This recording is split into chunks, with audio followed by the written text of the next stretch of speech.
Aktor Jeffrey Nicole mengisyaratkan untuk berhenti tinju setelah kalah untuk kedua kalinya melawan El Rumi.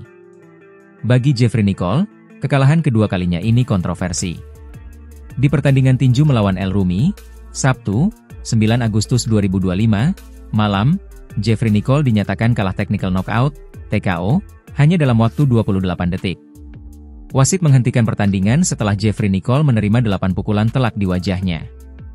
Jeffrey Nicole tidak bisa melawan pukulan bertubi-tubi El Rumi lantaran ada masalah di bahunya.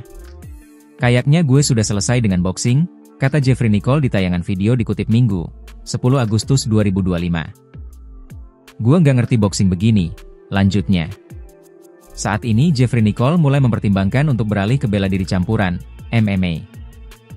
"Sekarang saatnya MMA. Tinju, ini belum berantem," ucap Jeffrey Nicole.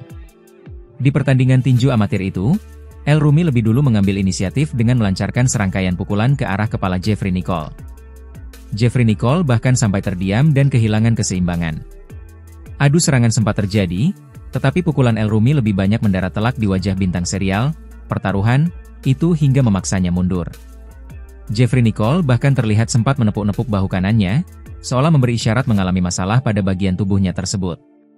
Melihat celah, El Rumi langsung melepaskan pukulan bertubi-tubi yang tidak mampu dibalas Jeffrey Nicole. Wasit menghentikan laga pada detik ke-28 dan memutuskan kemenangan TKO untuk putra kedua Ahmad Dhani dan Maia Estianty itu. Keputusan cepat tersebut mengejutkan penonton. Sebab banyak yang memprediksi duel akan berjalan ketat hingga 5 ronde, seperti pertemuan mereka pada 2023 yang dimenangkan El Rumi lewat keunggulan angka. Setelah pertandingan, Jeffrey mengungkapkan kekecewaannya atas keputusan wasit.